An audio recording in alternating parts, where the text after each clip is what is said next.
आमदार संदीप क्षीरसागर यांनी मनोज जरांगे यांची भेट घेतली। मनोज जरांगेंच्या उपोषणाचा आजचा दुसरा दिवस आहे। संदीप क्षीरसागरांनी मनोज जरांगेंच्या तब्येतीची यावेळी विचारपूस देखील केली आहे। जरांगेंना त्रास झाला तर लोक रस्त्यावर उतरतात, जरांगेंच्या मागण्यांकडे सरकार लक्ष देणारच असं वक्तव्य देखील क्षीरसागर यांनी केले। नाही, तब्येती काळजी घ्या, त्यांची आधीच तब्येत खराब आहे। मागच्या बरेच आंदोलनांना आम्ही सोबत होतो। व्यासपीठावर सुद्धा त्यांना चालताना उठताना बसताना त्यांचे हातपाय थरथर करत होते, म्हणून त्यांनी काळजी घेतली पाहिजे हेच सांगितलं। समाज पूर्ण भावना त्यांच्यासोबत आहेत। त्यांना थोडा सुद्धा त्रास झाला तर लोक रस्त्यावरती उतरतात, याकडे सरकार लक्ष देणारच आहे। मागणी मांडा, चर्चा करा, त्यातून सोल्युशन निघेल।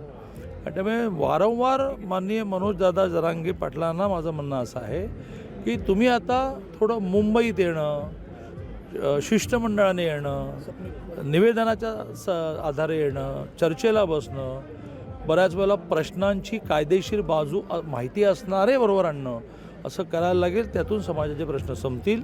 पण उपोषण करणं, धरणं धरणं हा लोकशाहीमध्ये प्रत्येकाचा अधिकार आहे। समाजाला भावनिक करायचं, समाजाला भुलवत राहायचं, अशा प्रकारे या मनोज जरांगेंनी 7 वेळा कोणतंही त्यातनं कन्क्लुजन न मिळता, कोणतंही आश्वासन न मिळता उपोषण स्थगित करून परत आता 8व्यांदा उपोषण चालू केलंय। स्वतःच्या अस्तित्वाच्या प्रश्नामुळं मनोज जरांगे परत एकदा आता हे उपोषणाचं हत्यार उपसलेलं आहे। आता आपल्याला बघायला भेटेल की भाजप पुरस्कृत मराठा नेता म्हणून सुरेश धस आणि पवार पुरस्कृत मनोज जरांगे यांच्यातला कलगीतुरा।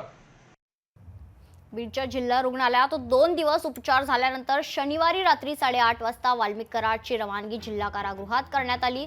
वाल्मिक कराडसह इतर 7 आरोपी बीडच्या जिल्हा कारागृहात आहेत, मात्र त्यांना वेगवेगळ्या बराकमध्ये खरंतर ठेवण्यात आलेले आहे। तर वाल्मिक कराडवर खरंतर जिल्हा रुग्णालयात 2 दिवस उपचार सुरू होते, त्यानंतर शनिवारी बीड जिल्हा कारागृहात त्याची रवानगी करण्यात आली आहे। शनिवारी खरंतर त्याची रवानगी बीड जिल्हा कारागृहात करण्यात आली आहे।